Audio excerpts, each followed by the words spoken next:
दोस्तों, prayer time में आपका बहुत बहुत स्वागत है। परमेश्वर का धन्यवाद करेंगे इस वक्त के लिए कि परमेश्वर ने हमें ये मौका दिया कि हम उसके वचन पे कुछ बातों पर चर्चा कर सकें। और आज हम एक खास बात पर समझेंगे और उससे जानेंगे कि परमेश्वर उस बारे में वचन के द्वारा हमें क्या समझाता है, और वो है प्रार्थना का जवाब मिलने के बारे में। कई बार हम जब प्रार्थना करते हैं तो हम सोचते हैं कि क्या मैं प्रार्थना करूं, क्या परमेश्वर जवाब देगा मेरी इस बात का। या हम निरंतर प्रार्थना कर रहे हैं और हमें जवाब नहीं मिल रहा, तो भी हम सोचते हैं कि क्यों मेरी इस प्रार्थना का इतने वक्त जवाब नहीं मिल रहा। यानी प्रार्थना के जवाब के बारे में बहुत सारे सवाल, बहुत सारी बातें जो हमारे मन में आती है, वो सब हम समझेंगे वचन में परमेश्वर हमें क्या समझाता है। उसके लिए मैं आपके सामने पढ़ना चाहूंगी याकूब और उसका 4था अध्याय और उसका 2 से 3 वचन। यहाँ इस प्रकार लिखा है, तुम लालसा रखते हो और तुम्हें मिलता नहीं, तुम हत्या और डाह करते हो और कुछ प्राप्त नहीं करते, तुम झगड़ते और लड़ते हो, तुम्हें इसलिए नहीं मिलता कि मांगते नहीं, तुम मांगते हो और पाते नहीं इसलिए कि बुरी इच्छा से मांगते हो, ताकि अपने भोग विलास में उड़ा दो। हम जब ये पढ़ते हैं वचन तो लगता है बहुत छोटा सा वचन है, छोटी सी बात है, लेकिन जब इसकी गहराई में समझते हैं तो परमेश्वर इसमें बहुत गहरी बातें समझा रहा है हमें। क्या बातें समझा रहा है? पहले तो कह रहा है तुम पाते नहीं क्योंकि तुम मांगते ही नहीं। यानी कि प्रभु चाहता है कि हम अपनी बातों को मांगे परमेश्वर से। और एक जगह नहीं, वचन में बहुत जगह लिखा है, मांगो तो तुम पाओगे, खटखटाओ तो तुम्हारे लिए खोला जाएगा द्वार। ये सारी बातें हैं कि हम चाहता है परमेश्वर की जो बातें हैं उनकी चर्चा करें, उन्हें प्रभु से मांगे। और दूसरी बात कि हम सोचने लगते हैं यदि कि ये तो छोटी सी बात, यानी कि हम मांगने से पहले सोचते हैं कि बात क्या सचमुच इतनी बड़ी है कि मैं इसमें परमेश्वर से मांगू। और हम अपनी बुद्धि से, युक्ति से, अपने तरीकों से उसको कोशिश करते हैं सॉल्व करने की कि किस प्रकार हम अपने आप इस बात को पालें, अपने प्रयास करने लगते हैं। लेकिन प्रभु का वचन कहता है, और वो कहता है, वो चाहता है कि हम जल की धारा की नाई उंडेल उंडेल कर अपने बातों की चर्चा किया करें। जैसे माता पिता चाहते हैं, जैसे भाई बहन चाहते हैं, हम हर रिश्ते में चाहते हैं कि हमें खुलकर सब लोग अपनी बातचीत हम एक दूसरे से शेयर करें। आपसी जो एक पर्सनल रिलेशनशिप की बात है, उसके लिए कितनी अहम बात है जब हम अपनी हर बातों की, ये ना सोचे बड़ी बात है, छोटी बात है, कैसी बात है। जैसे छोटा बच्चा अपने माता पिता को सारी बातें बताता है, अपने मन की बातें। हो सकता है वो हमें लगे कि ये छोटी सी बात है, लेकिन बच्चे के लिए वो महत्वपूर्ण बातें होती है, उसके स्तर की, उसकी बुद्धि की, उसकी आयु के अनुसार। वैसे ही परमेश्वर भी चाहता है आज आपके मन में कोई भी बातें क्यों ना हो सकता है आपको लगे कि क्या ये भी जरूरी है, लेकिन देखिए, जब हमारा पर्सनल रिलेशनशिप की बात कही जा रही है तो बहुत ही इंपॉर्टेंट बात है कि हम परमेश्वर से अपनी हर बात में, ये जो प्रार्थना है, जो वचन की बात है, जो परमेश्वर से कनेक्टेड रहने की बात है, उसको एक आप सीमा में तय नहीं कर सकते कि जितनी देर मैं प्रार्थना कर रहा हूँ सिर्फ उतने मिनट, उतने घंटे हम प्रभु से कनेक्टेड है और बाकी में हम भूले रहे, अलग रहे, अपनी बुद्धि के अनुसार चलते रहे। बिल्कुल नहीं, क्योंकि हम सब जानते हैं जब हम प्रभु से आत्मिक रूप से एक हो जाते हैं, उसकी पवित्र आत्मा से भरपूर हो जाते हैं, जिसका वायदा यीशु मसीह बार बार कहता है। और क्या कहते हैं, मैं तुम्हें अनाथ नहीं छोड़ूंगा, एक सहायक देके जाता हूँ, यानी सत्य का आत्मा जो तुम्हारे साथ रहेगा। और कब रहेगा? सदैव, सदैव साथ रहेगा और सदैव हमें बताता रहेगा सब बातें। लिखा है सब कुछ बताएगा, सब बातों में अगुवाई करेगा, सहायता करेगा, अद्भुत रास्ते खोलेगा। अद्भुत स्वर्गीय आशीषों की बात कही गई है जिसको हम नहीं समझ सकते, प्रभु का आत्मा समझ सकता है और हमें समझाता है। तो वैसे ही जब हम उससे कनेक्टेड रहें, वचन क्या कहता है, हम हर बात चलते उठते बैठते रात दिन उस पे मनन करते रहे, उससे बातचीत करते रहे, जैसे मित्रों से करते हैं। आजकल तो कनेक्टेड रहते हैं हम ऑनलाइन बहुत सारे एप्स के जरिए। अब ये सुविधा है, पहले ये भी नहीं थी। पहले लोग किस प्रकार कनेक्टेड होते थे, मिलने जाते होंगे इतने दूर, या चिट्ठी पत्री लिखते होंगे, इंतजार करते होंगे। जो देश विदेश में तो वो और भी मुश्किल बात थी, लेकिन आज आप ऑनलाइन कनेक्टेड रहते हैं। लेकिन प्रभु का तो वायदा ऐसा है कि ये इंसानी सीमाओं से भी बहुत बढ़कर है। ये ऑनलाइन कनेक्शन और ऐप से कनेक्टेड तो बहुत छोटी सी बात है। प्रभु की तो बात इतनी बड़ी है कि वो उसका स्वर्गीय आशीषों का अगुवा हमें देके जा रहा है, हमारे साथ रहेगा और तुम में रहेगा। पवित्र आत्मा जो देगा वो हमारे साथ रहेगा और हम में रहेगा। वचन भी कहता है कि तुम्हारा शरीर ही परमेश्वर का मंदिर है, उसका आत्मा वास करता है। यानी वो पवित्रता, वो अगुवाई जब हम में रहे तो हम कैसे कनेक्टेड रहेंगे। हम ये नहीं सोचेंगे बात छोटी है या बात बड़ी है या कैसी है। बहुत ही आनंद का विषय है जब हमारी जिंदगी ऐसी हो जाती है, परमेश्वर से इतनी कनेक्टेड हो जाती है, ऐसा पर्सनल रिलेशन हो जाता है, आपसे रिश्ता हो जाता है हमारा, कि हम हर बात में घर से निकलते ही, हो सकता है छोटी बात लगे लेकिन क्योंकि हमारे लिए छोटी नहीं है, तो हम छोटी छोटी बातों में भी प्रभु से अगुवाई मांग सकते हैं, उससे आशीष मांग सकते हैं। मैं जा रहा हूँ, मैं इंटरव्यू में जा रहा हूँ, मैं एग्जाम में जा रहा हूँ, मुझे क्या बोलना है, आप मेरे मुंह में शब्दों को डालो। मुझे क्या करना है, मुझे कैसे लिखना है, आप प्रभु मेरी अगुवाई करो। छोटी छोटी बातें, बस का वेट कर रहे हैं या लंबी लाइन में है, किसी भी चीज के इंतजार में है, आप सोचेंगे ये भी कोई प्रार्थना का विषय है, लेकिन वचन चाहता है और प्रभु आनंदित होता है जब हम हमेशा कनेक्टेड रहते हैं। हमेशा ऑनलाइन मित्रों को तो देखते रहते हैं मैसेज, क्या मैसेज आया है, क्या जवाब दूं, अब क्या उसने मुझे कहा, कब मैंने उसको कहा। लेकिन प्रभु का वचन असीमित आशीषों से और मैसेजेस से भरा हुआ है, जो जीवित वचन है, जो हमसे बात करता है और हमें बताता है। तो ऐसे ही प्रभु का वचन कहता है कि मांगना है हमें, लेकिन क्या है, परमेश्वर की इच्छा से। जो कहता है कि यदि हम बुरी इच्छा से मांगते, देखिए जैसे इसमें लिखा है, और मांगते हो तो पाते नहीं, कि यदि हम बुरी इच्छा से मांगते हैं। तो प्रभु हमें ये सारी बातें आज सिखाना चाहता है कि हम मांगे, परमेश्वर की इच्छा से मांगे, उसकी अगुवाई से मांगे, उसकी पवित्र आत्मा के गाइडेंस से मांगे, उससे कनेक्टेड रहते हुए मांगे। क्यों? क्योंकि देखिए पहला यूहन्ना 5 अध्याय और 14 से 15 वचन में क्या लिखा है, और हमें उसके सामने जो साहस होता है वो ये है कि यदि हम उसकी इच्छा के अनुसार कुछ मांगते हैं तो वो सुनता है। और जब हम जानते हैं कि जो कुछ हम मांगते हैं वो हमारी सुनता है, तो ये भी जानते हैं कि जो कुछ हमने उससे मांगा वो पाया है। ऐसे विश्वास की बात परमेश्वर का वचन हमें बता रहा है। क्यों बता रहा है ऐसा विश्वास? क्योंकि हमें साहस होता है। साहस की बात बहुत बड़ी है, क्योंकि परमेश्वर ने हमें हर जगह ये साहस दिया है और प्रार्थना करना सिखाया ही ऐसा है। जब यीशु मसीह के शागिर्दों ने कहा कि हमें भी बताओ कैसे प्रार्थना करें, तो क्या सिखाया? शुरुआत में ही, हे हमारे पिता तू जो स्वर्ग में है। पहले ही एक रिश्ता जोड़ दिया कि आगे की बात करने का आपका कॉन्सेप्ट ही बदल जाएगा, आपका नजरिया ही बदल जाएगा, क्योंकि जिससे हम बात कर रहे हैं वो पिता है, हम सब उसके पुत्र और पुत्री हैं। तो कितने ही आओ से, कितने साहस से बात करोगे। बार बार वचन कहता है, क्योंकि तूने हमें ये साहस दिया है, हे अब्बा हे पिता कहने का साहस, कि हम उसकी संतान कहलाए जाएं, और हम हैं भी। एक जगह नहीं, कितनी जगह यीशु मसीह भी कहते हैं, मैं तुम्हें अपना दास और दासी नहीं कहता हूं, अब से मित्र बना लेता है, स्वर्गीय बातें बताने लगता है और वारिस बना लेता है, उत्तराधिकारी बना लेता है। कितनी बड़ी बात, कितने आनंद की बात।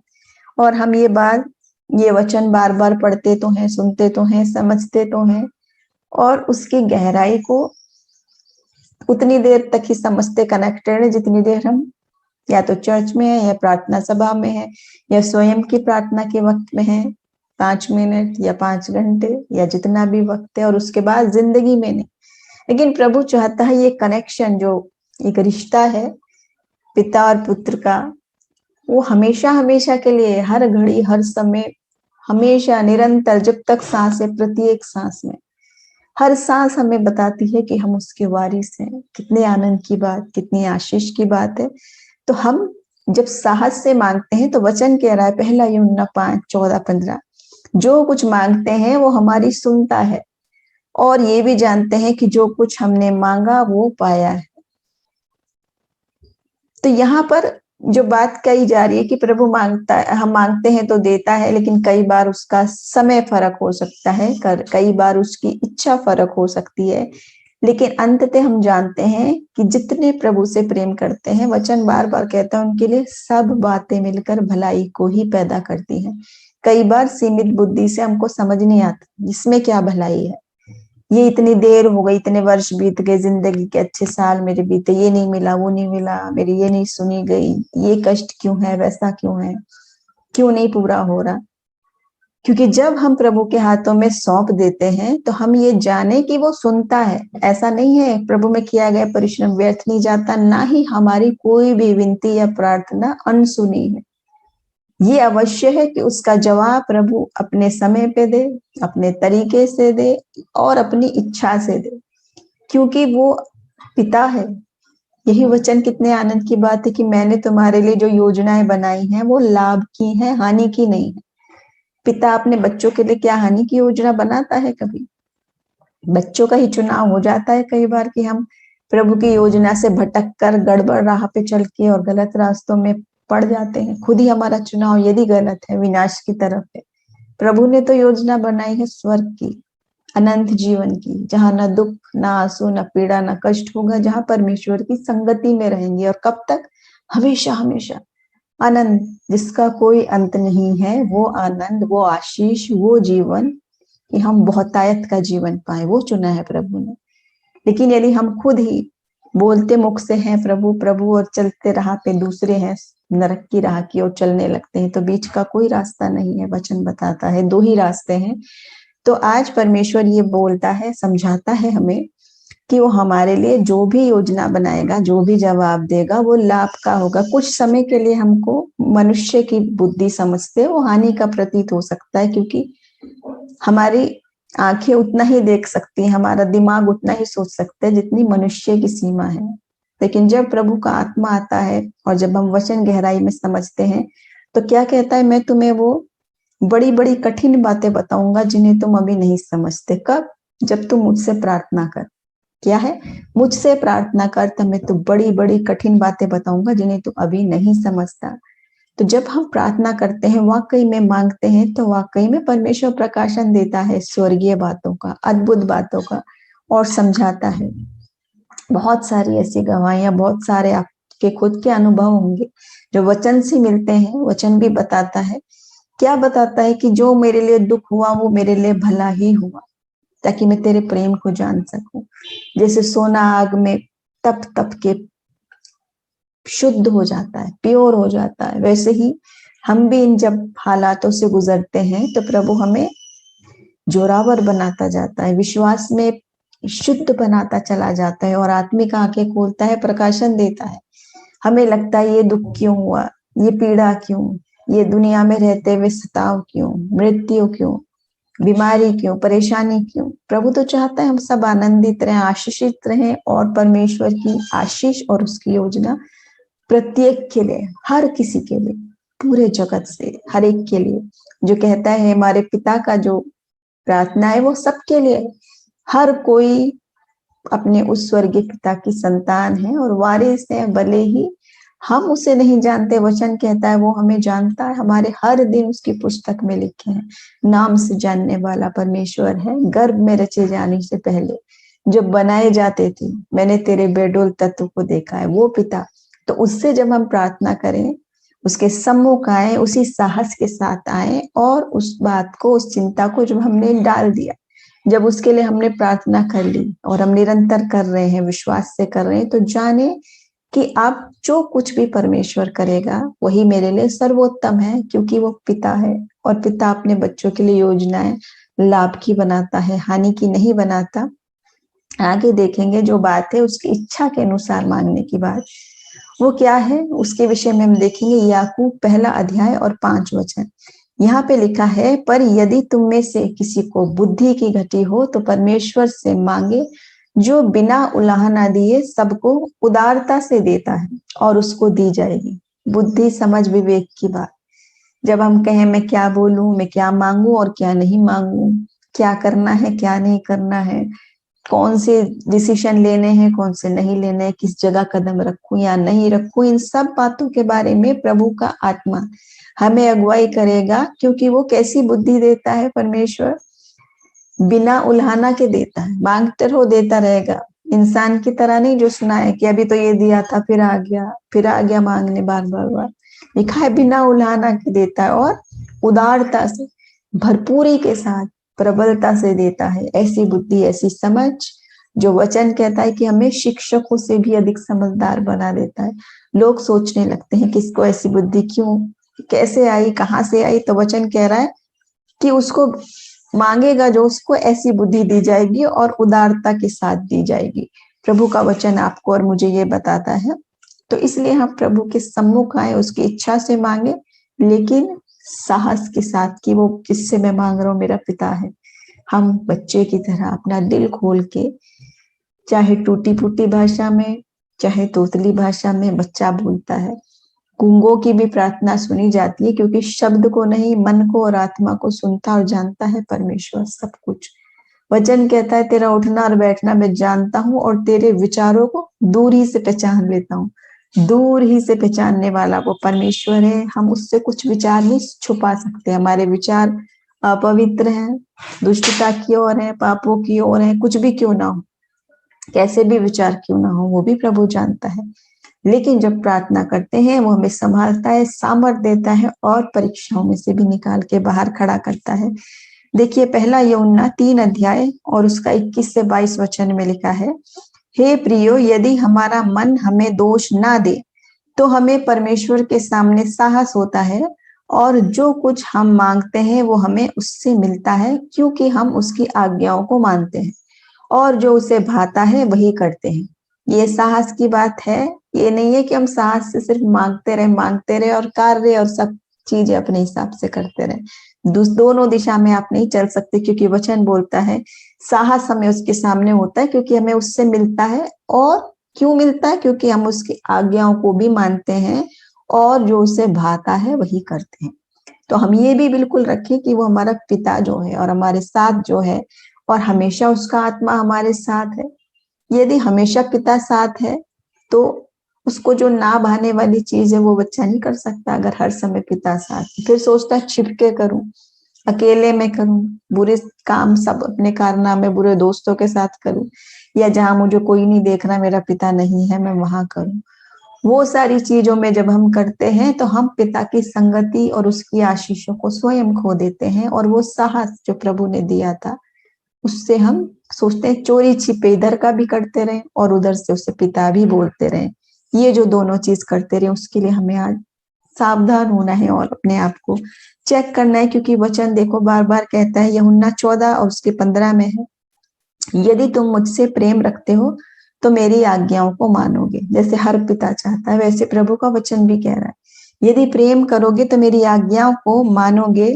और पहला यूहन्ना 5 अध्याय उसके 3 वचन में है, क्योंकि परमेश्वर का प्रेम ये है कि हम उसकी आज्ञाओं को माने और उसकी आज्ञाएं बोझदायक नहीं।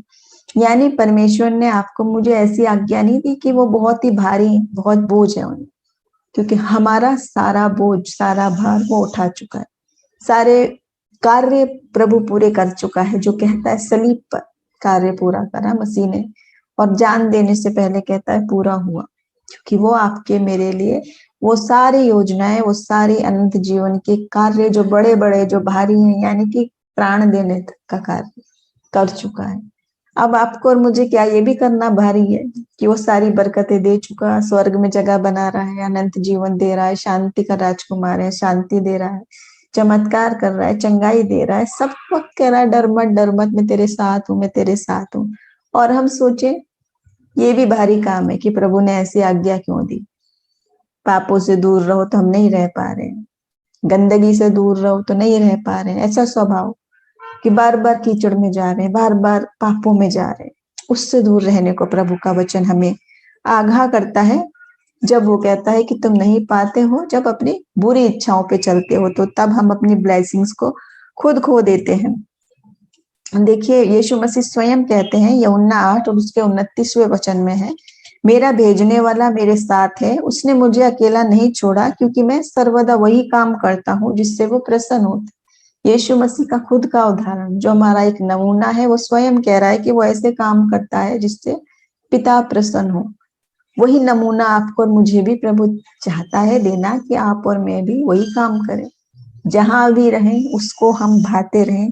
एक और हमारी प्रार्थना में रुकावट की बात है जिसको हम बहुत बार अनदेखा कर देते, बहुत ही जरूरी बात है। देखिए पहला पत्रस 3 अध्याय 7वां वचन, यहाँ इस प्रकार लिखा है, वैसे ही पतियों तुम भी बुद्धिमानी से पत्नियों के साथ जीवन निर्वाह करो और स्त्री को निर्बल पात्र जानकर उसका आदर करो, ये समझकर कि हम दोनों जीवन के वरदान के वारिस हैं, जिससे तुम्हारी प्रार्थनाएं रुक ना जाएं। अब यहाँ पे इस वचन को हम सोचते तो पति पत्नी के रिलेशन की बात है, ये तो दूसरी बात है, ये दूसरा मैटर है, इसका यहाँ क्या संबंध है? तो ये बता रहा है वचन कि जिससे तुम्हारी प्रार्थनाएं रुक ना जाएं। ये जो आपसी हमारे संबंध है, चाहे पति का पत्नी के लिए हो, यहाँ तो लिखा है, लेकिन पत्नी का पति के लिए भी, बच्चों के लिए भी, हर एक का, यदि ये जो हम इनमें गड़बड़ी करते हैं, यदि हम इन रिश्तों में अपने वफादार नहीं है, आदर नहीं कर रहे हैं, गड़बड़ी कर रहे हैं, कुछ भी हम गलत चीज कर रहे हैं, तो लिखा है कि जिससे तुम्हारी प्रार्थनाएं रुक ना जाए। वचन बता रहा है कि इन बातों से भी प्रार्थना रुक सकती है, ये बातें भी प्रार्थना में रुकावट के कारण बन सकती है। यूहन्ना 15 और 7 में है, यदि तुम मुझ में बने रहो और मेरी बातें तुम में बनी रहे तो जो चाहो मांगो और तुम्हारे लिए हो जाएगा। इस वचन को हम इतना ही क्लेम करते हैं कि प्रभु कहता है जो चाहो मांगो तुम्हें हो जाएगा, मिल जाएगा। आगे की बात नहीं देख रहे कि यदि तुम मुझ में बने रहो और मेरी बातें तुम में बनी रहो तो दो जो चाहो तब होगा। तो हम हर एक आशीष को आधी आधी बातें करके सिर्फ उतना ही क्लेम करते रहेंगे तो वो हम अपने आप को धोखा दे रहे हैं, क्योंकि वचन पूरी बात कह रहा है, यदि मुझ में बने रहोगे और मेरी बातें तुम में बनी रहेगी तब है कि जो चाहो हो जाएगा, क्योंकि हम उसी पवित्रता में हो जाएंगे, हम उसी परमेश्वर के प्रेम में उसके बढ़ जाएंगे और वाकई में वो चमत्कार होने लगेंगे, क्योंकि परमेश्वर इस्तेमाल करेगा हमें प्रबलता से। उसकी निकटता में आए, जैसे वो कह रहा है, प्रभु की जब हम खोज में रहे, उसकी नजदीकी आए तो हमें ये सब आशीषें मिलने लगेंगी और मसीह के नाम में हाँ और आमीन में मिलेंगी, यीशु के नाम में हाँ और आमीन में मिलने की बात है। उसके बाद अगली बात है, जब हम ये सब मांगते हैं जो भी कुछ, वो वचन पर आधारित हो, वचन की भरपूरी में जब हम हो। और बहुत ही आनंद की बात है जब हम, बहुत देखा है आपने, जो वचन बहुत पढ़ते हैं जिनको आनंद आता है, समा जाता है वचन मन में, हम नहीं जानते और हमारे मुंह से वचन प्रवाहित होने लगता है। जिस समय जो भी बात की आवश्यकता हो वही वचन हमारे मन में, हमारी आत्मा में आता है, क्योंकि वो वचन भर चुका है, उसको ग्रहण इतना हमने कर लिया। जो कहता है वचन में ऐसा लिखा है कि उसे मीठा लगा शहद की तरह और उसे मैंने मधु की तरह अपनी अंतड़ियों में भर लिया, मतलब है इतना ले लिया अपने अंदर कि बिल्कुल भरपूर हो गए हमारे जीवन में, वचन ऐसा समा गया। उसी वचन की बात है, तो वचन से जब हम भरपूर हैं, और देखिए लिखा है याकूब 1 और 5 से 7 में, जो अभी हमने देखा भी था, किसी को बुद्धि की घटी है तो परमेश्वर से मांगे, जो बिना उल्हाना सबको उदारता से देता है उसको दी जाएगी, पर विश्वास से मांगे और कुछ संदेह न करे, क्योंकि संदेह करने वाला समुद्र की लहर के समान है, जो हवा से बहती और उछलती है। वो व्यक्ति दुचित्ता है और अपनी सारी बातों में चंचल है। संदेह ना करने की बात स्पष्ट बताई हुई है, लेकिन मांगे तो पर विश्वास से मांगे और संदेह ना करे। ऐसा ही मत्ती 21 और उसके 21-22 वचन में भी है। यीशु ने उनको उत्तर दिया, मैं तुमसे सच कहता हूं, यदि तुम विश्वास रखो और संदेह न करो तो न केवल ये करोगे जो इस अंजीर के पेड़ से किया गया, पर यदि इस पहाड़ से भी कहोगे कि उखड़ जा और समुद्र में जा तो ये हो जाएगा। जो कुछ तुम प्रार्थना में विश्वास से मांगोगे वो सब तुमको मिलेगा।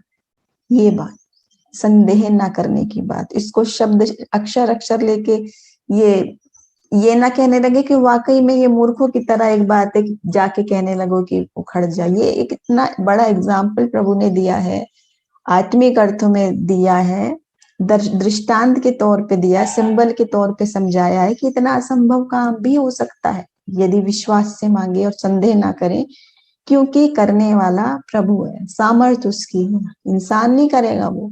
इंसान के बस की बात नहीं है, लेकिन इंसान विश्वास से उस सामर्थ्य प्रभु से जब मांगे, जो प्रभु सब कुछ कर सकता है, तो ये सब हो जाएगा। प्रार्थना में विश्वास से मांगने की बात है। ऐसे ही देखिए मत्ती 18 उसके 19 और 20 वचन में लिखा है, फिर मैं तुमसे कहता हूं, यदि तुम में से 2 जन पृथ्वी पर किसी बात के लिए जिससे वो मांगे एक मन के हों, तो मेरे पिता की ओर से जो स्वर्ग में है उनके लिए हो जाएगी, क्योंकि जहां 2 या 3 मेरे नाम पर इकट्ठे होंगे, मैं उनके बीच में मौजूद होता हूँ। यहाँ पर एक विषय ये बताया गया है सम्मिलित प्रार्थना के लिए। जब हम प्रार्थना एक दूसरे के साथ करते हैं, पृथ्वी पर 2 लोग भी एक मन होके मांगेंगे तो उनके लिए हो जाएगा। एक दूसरे के लिए प्रार्थना करने के लिए भी इनकरेज कर रहा है। एक और ये विषय है जिस पर हम आने वाले दिनों में चर्चा करेंगे। जो लोग पूछते हैं स्वयं की प्रार्थना, या हम एक दूसरे से बोलते हैं मेरे लिए प्रार्थना करो, तो क्या ये सही है या गलत है, या हमें क्या करना है? तो वचन हमें बिल्कुल साफ बता रहा है। देखिए प्रार्थना स्वयं की भी बता रहा है प्रभु, और ये भी बता रहा है, आने वाले दिनों में अगली बातों में इनमें हम और स्पष्ट करेंगे प्रार्थना के बारे में ही। लेकिन यहाँ प्रभु बता रहा है, वचन बता रहा है कि यदि 2 लोग सम्मिलित होकर प्रार्थना करेंगे, बड़े आनंद की बात है एक दूसरे के लिए प्रार्थना करना, एक दूसरे को प्रार्थना में उठाना। तो आप प्रार्थना के लिए हम साथी ढूंढें और एक दूसरे को निरंतर हम प्रार्थनाओं में उठाए रहें। इसके बाद देखिए एक और बात है कि जो मत्ती 7 और 7 वचन में है लिखा, मांगो तो तुम्हें दिया जाएगा। और उसके आगे एक पूरा बता रखा है, ये तुम में से ऐसा कौन मनुष्य है कि यदि उसका पुत्र रोटी मांगे तो पत्थर दे, या मछली मांगे तो सांप दे। जब तुम बुरे होकर अपने बच्चों को अच्छी वस्तुएं देना चाहते हो, तो तुम्हारा स्वर्गीय पिता क्यों नहीं देगा वस्तुएं भी और पवित्र आत्मा भी। प्रभु आपको और मुझे सब कुछ अच्छा ही देना चाहता है। जब पुत्र और पुत्री बना देता है, जब वारिस बना देता है, सब कुछ दे चुका है, दाम अदा कर चुका है, पूरा अपना कीमती लहू बहाकर, एकलौते पुत्र का लहू बहाकर पूरा दाम अदा कर चुका है परमेश्वर आपके और मेरे लिए। और हम कहते रहते हैं ये नहीं दिया, वो नहीं दिया, वो नहीं दिया, वो नहीं दिया। सबसे बड़ी चीज दे चुका, अदा हो चुका दाम, जिसको हम नजरअंदाज करके छोटी छोटी छोटी चीजों के लिए रोते रहते हैं, ये नहीं दी, ये नहीं दी। और क्योंकि कुछ चीजें हमें आत्मिक समझ कम होने से हमें नहीं दिखाई दे रही है, जैसे अनंत जीवन की बात, स्वर्गीय बातें, स्वर्गीय आनंद की बातें। जो परमेश्वर में मरते हैं वो मरते नहीं हैं, वो हमेशा की जिंदगी पाते हैं। ये सब बातें वचन में है। तो वचन चाहता है कि आज हम गहराई में जब जाएं, आत्मिक रीति से समझे। और नहीं समझ आ रही तो बार बार कह रहा है मुझसे मांगो तो वैसी बुद्धि देगा, शिक्षकों से भी समझदार बना देगा, आपको स्वर्गीय बुद्धि देगा, स्वर्गीय बातों को समझाएगा परमेश्वर, कि हम समझ में उसकी आज्ञा में बढ़ते चले जाएं। तो आज वचन में हमें बोला है ये सारी बातें। देखिए पहली बात तो हम मांगते रहें उससे, और दूसरी बात एक उदाहरण दिया है कि जो हम लगातार प्रार्थना में मांगते रहे। एक जगह यीशु मसीह ने एक बात बताई है कि एक विधवा थी और वो न्यायाधीश को बार बार बोलती रहती थी, मेरा मुकदमे का क्या हुआ, मेरे न्याय का क्या हुआ, मेरा न्याय क्या हुआ, बार बार। तो न्यायाधीश ने कहा इसने तो मेरे नाक में दम ही कर दिया है, तो चलो मैं पहले इसी का फैसला निपटा दूं। एक उदाहरण दिया है, दृष्टांत में बताई है। मतलब है निरंतर निरंतर लगे रहो प्रार्थना में। ऐसा नहीं है कि हम उसको हल्के में लें, सिर्फ शब्दों में बोलते रहें, विश्वास और आत्मिक कनेक्शन नहीं करके जी रहे हैं सारी सांसारिक बातें, लेकिन मांग रहे हैं अपनी उतनी बात सिर्फ जुबान से रटे चले जा रहे हैं। वो नहीं कह रहा है प्रभु के मुंह से रटने की बात, मतलब है उससे कनेक्टेड होके बार बार मांगो मांगो मांगो, तो एक दिन वो भी आपके लिए ऐसे बड़े बड़े कार्य करना चाहता है परमेश्वर, देना चाहता है आपको वो सारी बातें। और विश्वास करें, उसकी इच्छा से मांगे, पर विश्वास से मांगे, उसकी उसको भाती हुई बातों को मांगे, ये नहीं कि अपनी इच्छा से। और प्रभु कभी बुरी बातें, बुरी प्रार्थना और बुरी श्राप देने को कहता नहीं है प्रभु का वचन। ये सारी बातें हैं कि जो यीशु मसीह को सबसे अलग बनाती हैं, कि वो यीशु मसीह बुराई के बदले बुराई कहने को नहीं कहता, आपको न्याय करने को नहीं कहता, आपको सावधान रहने को अवश्य कहता है। बुरे लोगों से, बुरी शिक्षाओं से, झूठी भविष्यवाणियों से, झूठे भविष्यवक्ताओं से, शैतानी बातों से, पापों से बचने को कहता है कि हम उनमें शामिल ना हो। लेकिन प्रभु का वचन कहीं नहीं कहता कि हम उनसे नफरत करें, हम उनके लिए बुरा करें, हम उनका पतन चाहें, हम उन्हें श्राप दें या उनका विनाश देखना चाहिए, नहीं चाहता। इसलिए हमारी इच्छा जो है, जो हम प्रार्थना करें, वो प्रभु की इच्छा और उसको भाती हुई ही हो। हम इतनी प्रार्थना कर सकते हैं, मुझे जो सताव हो रहा है प्रभु उससे मुझे दूर करो, मुझे जो अपमान हो रहा है उस अपमान के बदले मुझे दुगना आदर दो, देगा। शत्रुओं के सामने मेज बिछाने वाला परमेश्वर है। लेकिन हम उन लोगों के लिए बुरी कामना, बुरी प्रार्थना, श्राप नहीं मांग सकते, क्योंकि वो प्रभु की इच्छा नहीं आपकी और मेरे लिए। प्रभु चाहता है हम श्राप नहीं दें, बुराई के बदले बुराई नहीं करें, पर प्रार्थना ही करें और आशीष ही दें। तो प्रभु के वचन पे हम चलते जाएं और उसकी बुद्धि और ज्ञान में बढ़े। वचन से ऐसे भर ले कि हम ज्ञान बुद्धिमान हो जाए। वचन हमको बुद्धिमान बना देता है, प्रभु का वचन।